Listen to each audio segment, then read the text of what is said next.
Sepotong keju dan segelas susu pada zaman ini bukan merupakan benda aneh dan sangat mudah untuk ditemukan.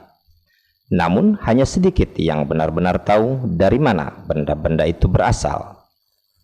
Rastagil Channel bekerja sama dengan MK Pro Event Organizer dan Cianjur Kamasyur, dibantu oleh Blacks Area, Babah L Channel, Once NC Channel, KA Project, Kudens Art Foto, dan Abah Yadi mendapat kesempatan untuk mengunjungi Bambang Family Dairy di daerah Palasari, Desa Sindang Jaya, Kecamatan Cipanas, Kabupaten Cianjur, untuk mengetahui lebih banyak tentang produk susu dan keju. Bambang Family Dairy atau BFD dipimpin oleh sosok Valentinus Indiarto Aris Gunadi atau akrab dengan sebutan Papa Leo. Didirikan sejak 8 tahun silam sebagai langkah penerus bagi usaha keluarga di bidang peternakan dan pemerahan susu yang sudah dirintis 40 tahun lamanya. Papa Leo merupakan generasi ketiga dari keluarga ini.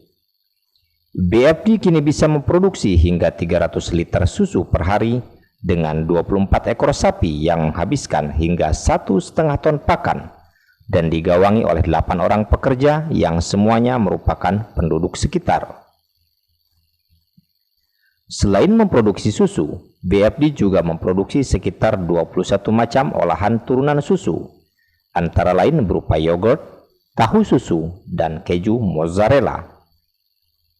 Menurut Papa Leo yang juga duduk sebagai CEO situs penjualan produk UMKM Cianjur bernama cianjurpunya.com, BFD merupakan peternakan dan pemerahan susu pertama dan satu-satunya di Cianjur yang memproduksi keju mozzarella.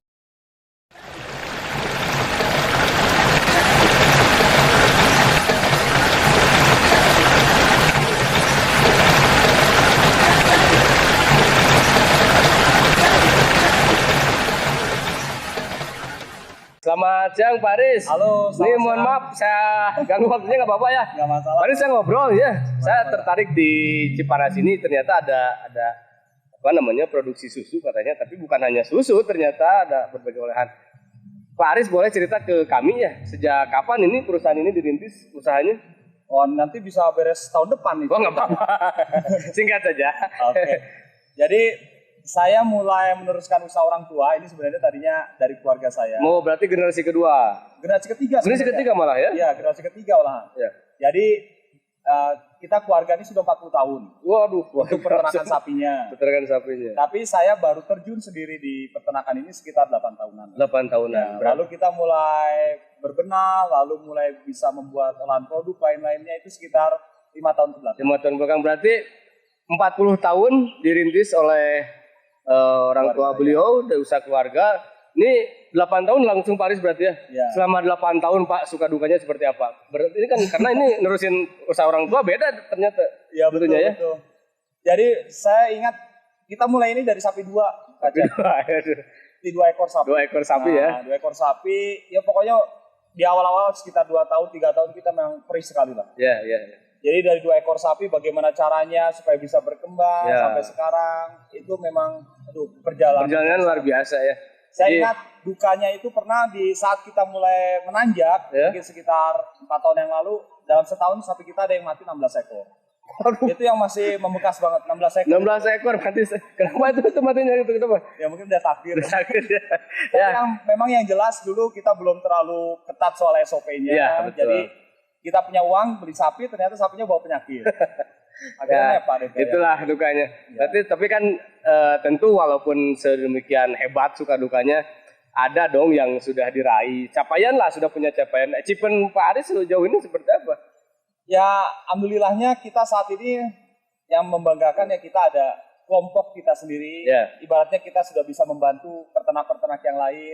Punya plasma. Ya. Punya plasma sendiri, jadi ada beberapa peternak yang kirim susu ke kita dengan kualitas yang sama. Ya. Itu menurut saya suatu kebanggaan. Sudah raihan ya. Jadi kita bisa berbagi sama orang itu berarti ada target dong, karena ada achievement itu apa tadi salah satunya plasma. Ya. Berarti ada target dong untuk ya, mau seperti apa itu target? Betul. Jadi begini Pak Cep, ini kan kalau susu itu kan harus BPOM. Ya. BPOM. BPOM itu kan kita memang pasar kita supaya lebih luas. Ya, betul. Jadi memang target saya yang terbesar produk kita harus BKWN. Berarti sejauh ini masih lokal kita. Ya, ini masih lokal aja. Masih Kita lokal aja. Cianjur. Tapi sudah luar biasa gaungnya nih. Ya, Pak, ini selain kalau susu sudah pasti ya tuh saya lihat ada beberapa ekor sapi, pastilah memproduksi susu. Ada olahan turunan ternyata ya ini. Ada berapa Pak olahan turunan apa saja nih? Aduh, ada banyak, ada sekitar 21 macam. 21? Ya ada saja yang depan saja aja. Ini yogurtnya kan berapa varian rasa. Ini yogurt? Ya, yogurtnya. Leo yogurt? Ya, lalu ada susu pasteurize-nya. Susu partisnya yang mana nih? Oh nggak ada? Belum ada susunya. Yang tadi kita minum lah. Oh iya, tadi kita minum duluan ya pemirsa ya. Ini apa nih? Sabun. Oh saya kira permen ini Pak. Si mabok kemudian. Si mabok. Ya, keju juga katanya. Ya, keju mozzarella. Mungkin kalau keju mozzarella kita pertama dan satu-satunya di Cianjur, Pak Cer. Yang produksi? Yang produksi keju biasa. mozzarella. Memang sedang in kan sekarang? Ya, sekarang memang lagi luar biasa keju. Ya. Jadi olahan turunannya tidak hanya berbentuk susu, yogurt, keju, ada lagi masakan barangkali. Ya, ada masakan kita punya. Wah, ini baru aja diomongin. Ini Luar biasa. Risoles mozzarella. Risotto mozzarella. Risoles mozzarella. Ya, saya cobain dulu. Ini bukan wajib dicoba, dihabisin sama saya ini. Boleh. Aduh. Silakan. Ini Pak, langsung saja Pak. Iya, silakan. Ini organik, kejunya dibuat di sini. Ya, ini buat semuanya buat sendiri. Jadi dalamnya memang ada kejunya banget tuh. Ini saya sausnya dulu deh. Ya kan? Enak dimakan panas-panas nih. Kurang mantap apa coba? Ini luar biasa. Ini karunya nih iklan kameranya.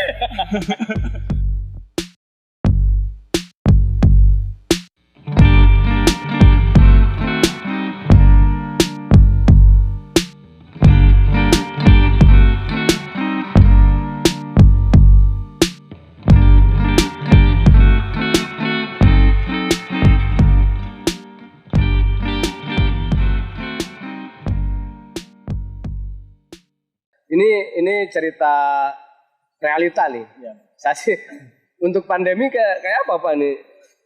Seperti apa nih usaha Paris di masa pandemi? Terus strategi menghadapinya seperti apa nih? Ya. Pastinya kita ada penurunan omset lah. Penurunan omset ya? Berapa persen itu? Sebenarnya sekitar 50%-an lah. 50%. Karena kan pasar kita besar itu kan ke restoran, ke hotel, ke sekolah. Dan itu tutup. Nah, tapi ya kita bersyukur aja kita masih bisa bertahan. Ya.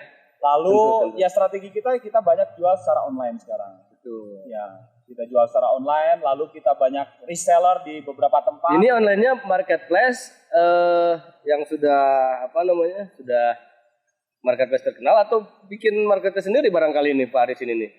Jadi kan kalau jual online itu kayak jaring ya. Ya. Saya nyebar jaring itu banyak kemana-mana. Banyak jaringnya ya. Contohnya kita ada di marketplace seperti di Tokopedia, di Bukalapak, atau di yang sudah mainstream. Ya, ada di website kita sendiri bambangfamilydairy.co.id. Ya. Dan saat ini juga kita punya platform baru yaitu cianjurpunya.com. Cianjurpunya.com. Ya. Singkat saja itu apa tuh? Singkat aja. Cianjurpunya.com adalah salah satu platform yang menonjolkan produk-produk unggulan, di mana produk unggulan itu melewati beberapa tahap kurasi. Betul. Gitu ya. Nah, kasih motivasi Pak buat teman-teman Pak. Yang jelas kita jangan patah semangat, tetap fokus dengan usaha kita, lalu banyak ikhtiar, dan jangan takut berbagi ketika kita sedang susah. Karena itu akan membuka pintu langit yang lain. Iya, luar biasa. Jadi intinya jangan rugi berbagi itu. Iya, betul. Pak Aris, terima kasih waktunya. Sebenarnya betah saya di sini, tapi kita tidak bisa berlama-lama, singkat, tapi ini luar biasa obrolannya, menarik sekali. Ya, demikian sahabat semua, seru sekali dengan Pak Aris ini. Ya, tetap semangat. Ya. Wassalam. Terima kasih.